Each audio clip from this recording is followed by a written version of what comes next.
Now, ladies and gentlemen, do not go anywhere. We start with our next session and the first presentation session of the day on a very interesting topic on leveraging differentiated data and analytics for optimal customer acquisition. And to present this, please help me welcome with a big round of applause on stage, Mr. Raghav Gupta, Vice President from CRIF. A big round of applause to Raghav.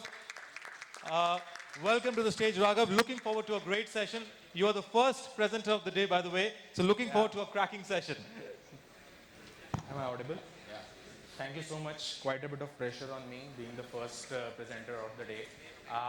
Thanks to the panel for starting the session. I think I'll be taking some of the cues from some of the points that they've made. So I'm Raghav Gupta. I'll take a minute to introduce myself and my company. So I represent CRIF India, which is one of the leading credit bureaus in India. So what I'm going to talk about today is how we heard how digitization and data is enabling credit transactions, but how do we enable lenders to take decisions on the fly in a completely digital model, right? We're still very used to doing a digital, physical, or a phygital kind of an underwriting. But like the panel said, the customer experience, if let's say right now we're very used to getting food delivered in 15 minutes or getting credit in a few taps. So how do you enable that? So I'll be touching upon how CRIF is helping lenders achieve that.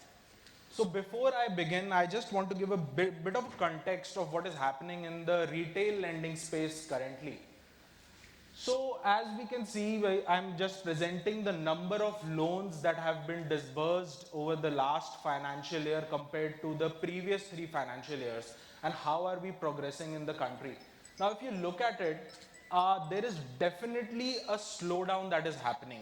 Post-COVID, there was huge exuberance. People were taking loans. So if you can see, the laser is not working. But in FY 22, 23, 24, we saw rapid growth of credit by number of loans.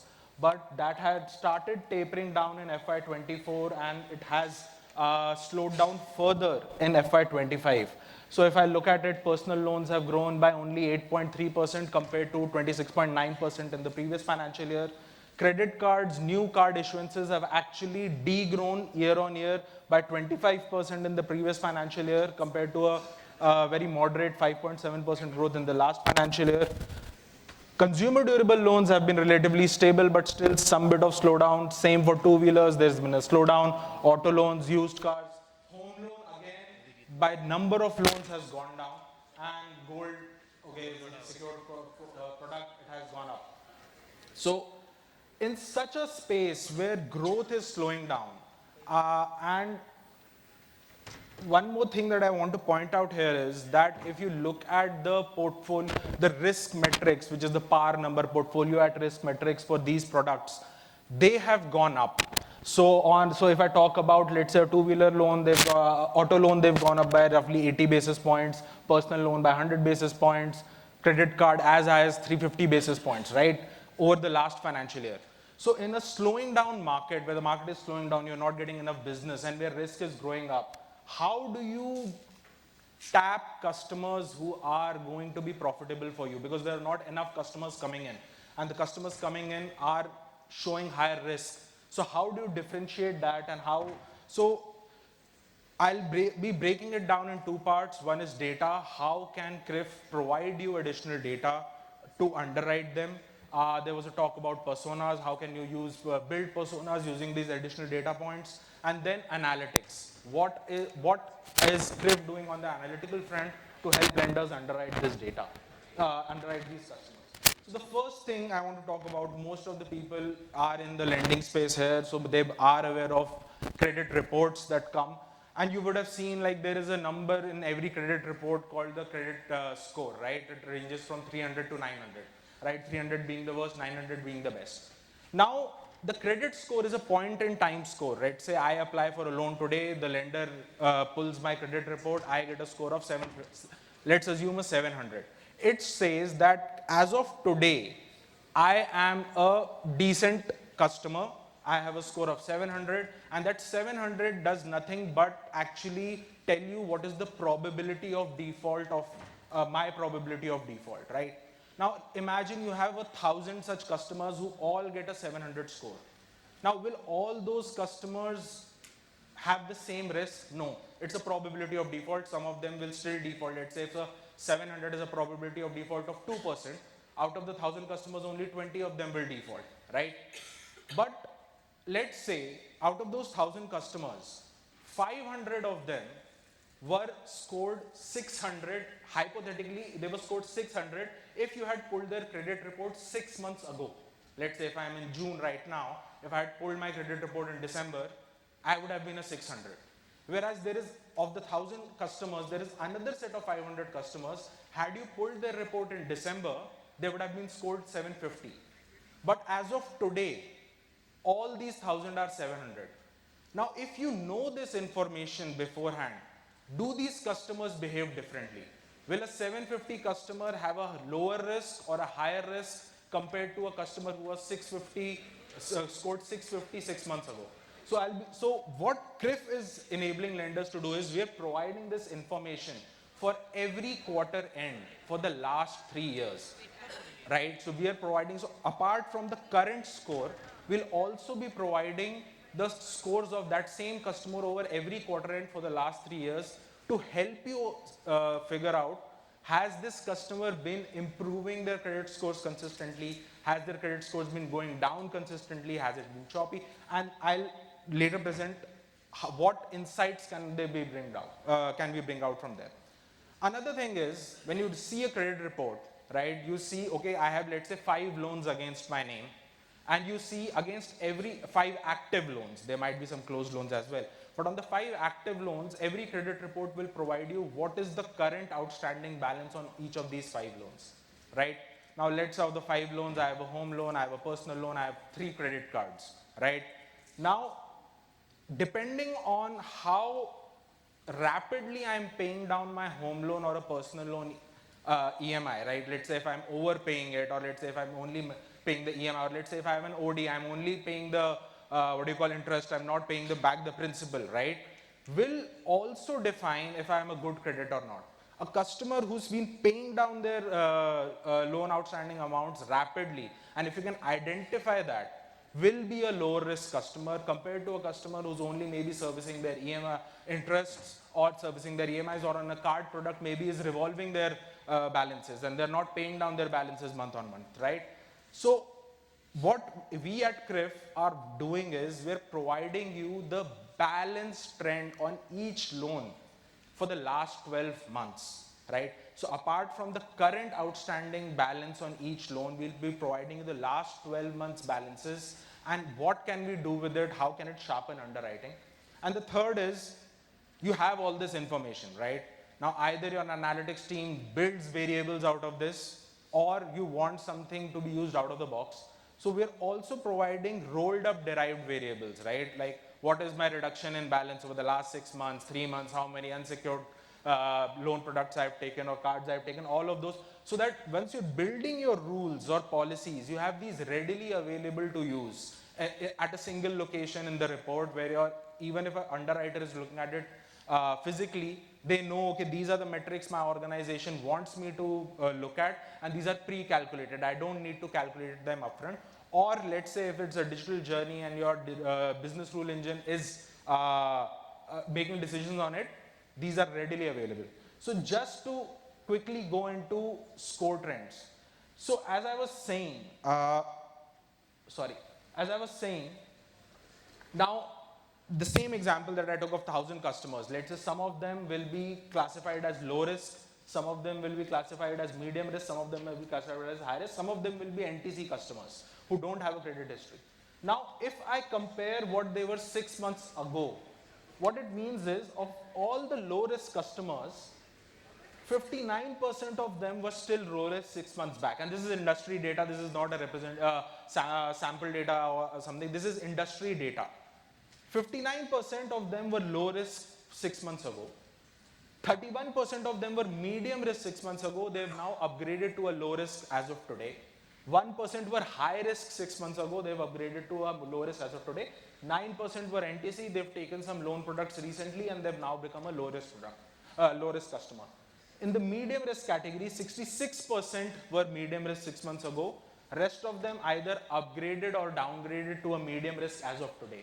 In the high risk category, 52% were high risk 6 months ago. The rest of them either upgraded or are downgraded. On the right hand side, what I'm showing you is, you look at the center column, right? Look at the low risk, medium risk and high risk segments. On average, 50 to 65% of the customers remain in the same risk cohort over a 6 months period. The rest, 50 to 40% or 50 to 30% will either have upgraded or downgraded. Now, having this information can help you build personas, help you differentiate the same level of customers. You would not treat the same if a set of customers is getting medium risk, the medium risk can be further differentiated if you know this information. And that is what I'm trying to do here. Now, the question will be, okay, I know the credit score as of today, it holds some value, but does the credit score 6 months ago has any statistical significance? Does it have any information value to even use? So what I'm showing here today is, like, let's say at an industry level, if I had to score the customers as of today, 21% would have been NTC, 25% high risk, 46% medium risk, 7% low risk. 6 months ago, this same set of customers, out of them, 39% would have been NTC, 17% would have been high risk, 39 medium, and 6% low risk.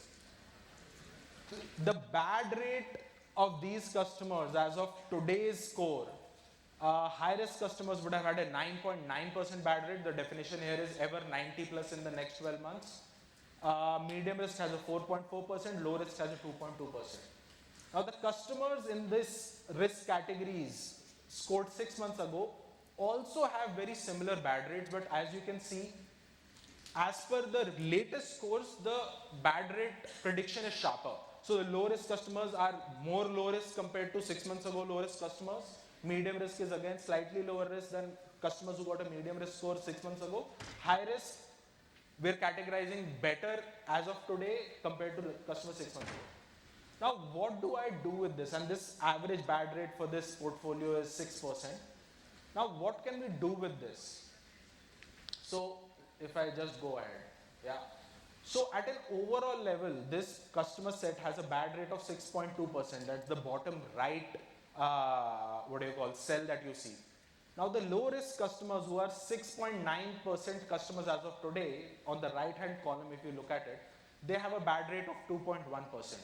Right? Now, if you don't know the historical information, you will treat these 6.9% customers in a similar manner and say that all of them most probably will result in a 2.1% bad rate. 46.2% customers in the medium risk category will give you a 4.4% bad rate, and high risk will give a 9.9% bad rate. But overlaying their historical information can help you segregate this further. Right? This can fine tune this further. So let's say if I look at the medium risk category, out of the 46.2% customers, 1.6% customers were low risk 6 months back and are medium risk as of today.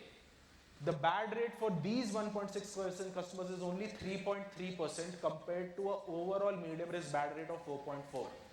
I can identify customers even in the medium risk category who have a 1.1% lower bad rate compared to the overall medium risk category.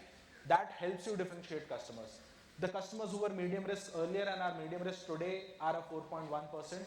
Customers who were high risk 6 months ago and are a medium risk as of today have a 5.8% bad rate. They are 1.4%, the bad rate is higher by 1.4% compared to the overall medium risk bad rate. So that is what can help you identify customers, and if you're building strategies around that, right? Let's say you will say that for the green customers, I'll give a green channel treatment, a straight through processing. They've consistently shown very good credit history, and I don't want to do a higher level of underwriting, and I'll go ahead with that. In the medium risk, in the orange category, maybe I will do some level of phygital underwriting. I'll maybe do an additional level of checks.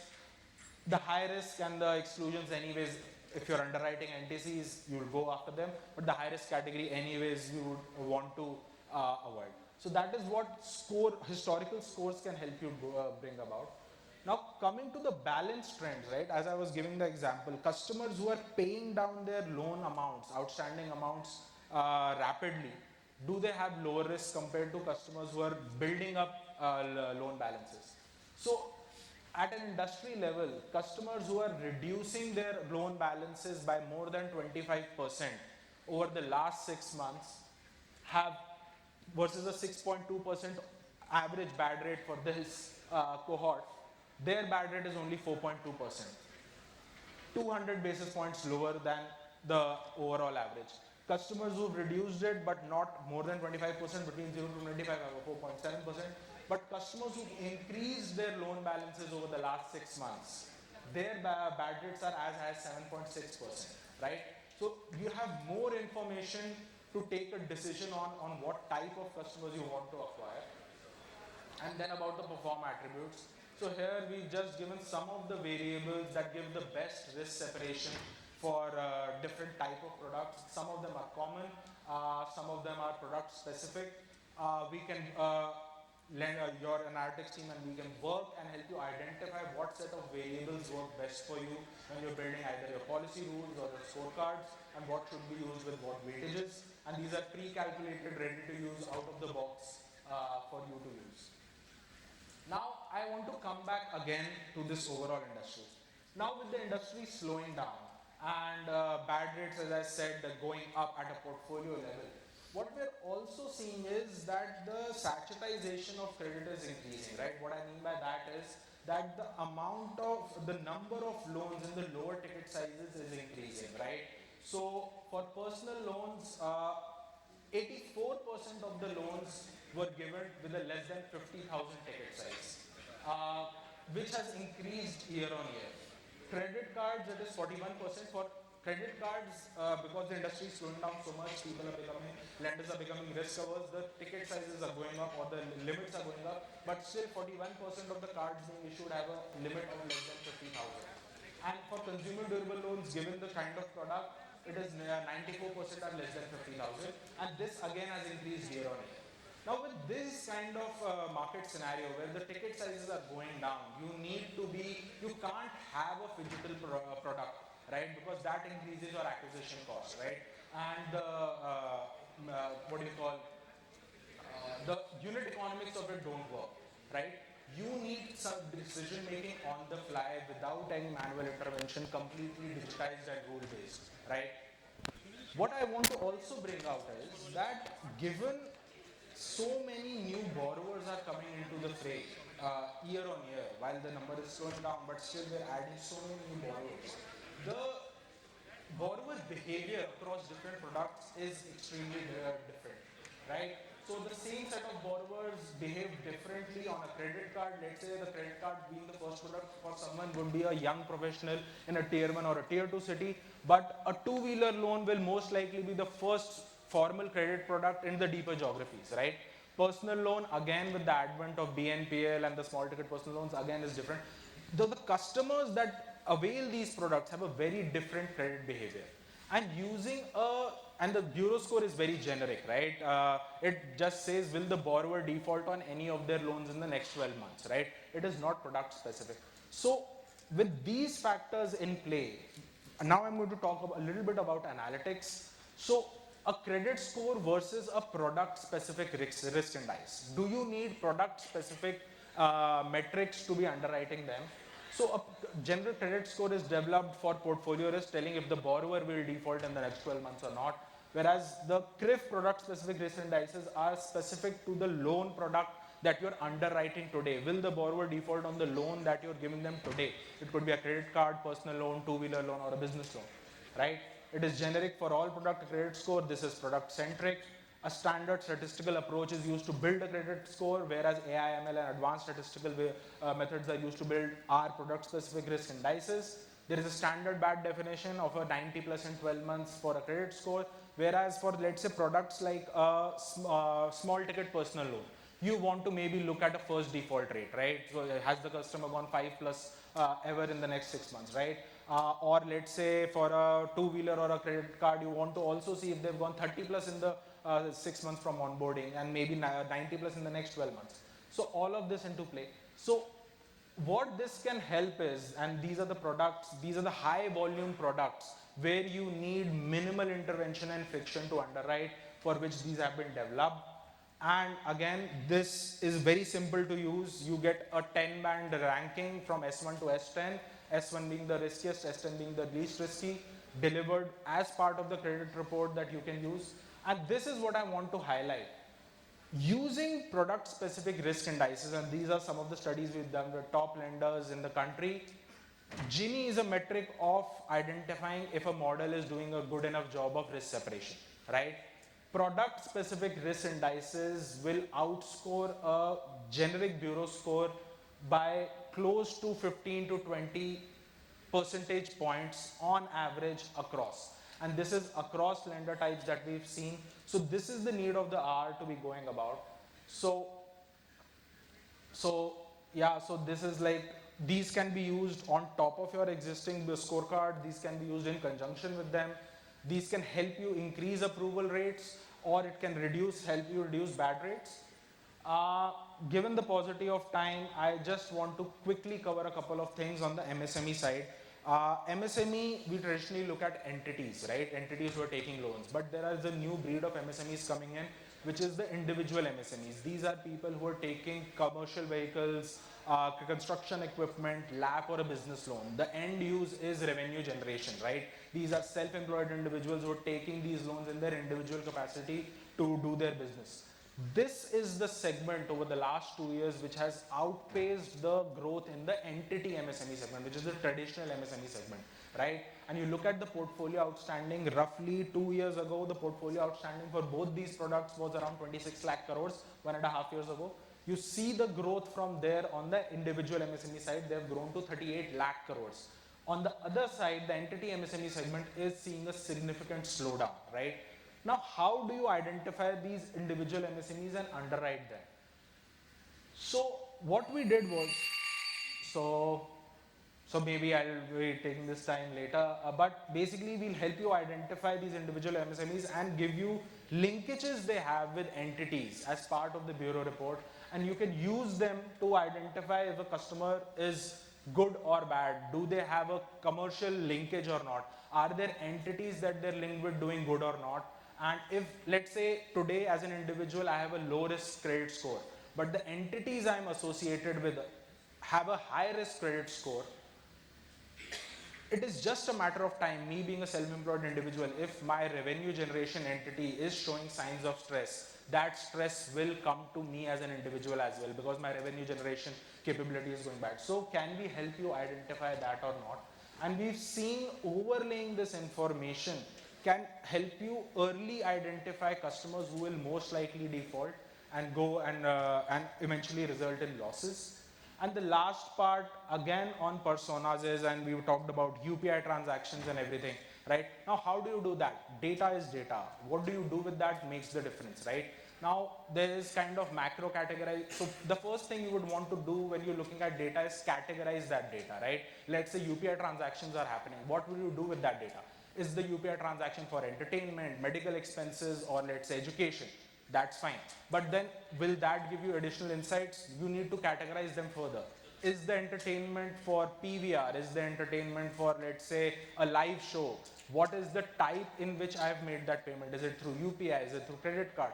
This can help you define personas of these customers. And what we've done on top of that is, being a bureau that we are, we've actually built a banking score, okay, which is back tested on actual bad definitions. And this is on the right hand side, you'll see a chart. It is back tested similar to a credit bureau score. A 300 to 900 score is given looking at the banking data, and that helps you, gives you risk separation, right? Now, this is something for maybe slightly higher ticket size loans. You want to look at bank statement as well as the bureau data. You can use that and leverage this. You can cross-tab this information, right? So let's say a customer got a transaction score of 541, which is low risk, which is the banking score, and a 653, which is a good credit score from the credit bureau data. You can make a 3x3 matrix from the banking score and the bureau score, and you can come up with decision metrics. And this all can be done digitally without any requirement of manual intervention. That is it from my side. Thank you so much. And happy to take any questions. I think we are going on a break next. Happy to take any questions. Thank you.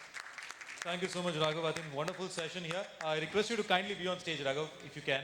Yeah, so ladies and gentlemen, that was our first presenter of the day. And wonderful session by Raghav, by the way. And also I would like to tell you that Raghav and the entire team of CRIF is there throughout both the days of the event. So please reach out to them, engage more and learn more about their offerings and products for this industry. Now I would quickly like to call on stage Dr. Sanjay Godke, Chief Executive Officer from Osmanabad Janta Sahakari Bank Limited, to kindly come on stage and do the honors. Thank you, Sanjay ji.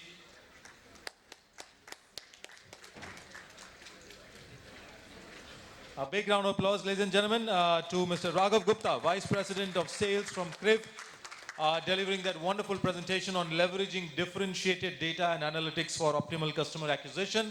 Thank you for that presentation, Raghav, and thank you, Dr. Sanjay, for doing the honors.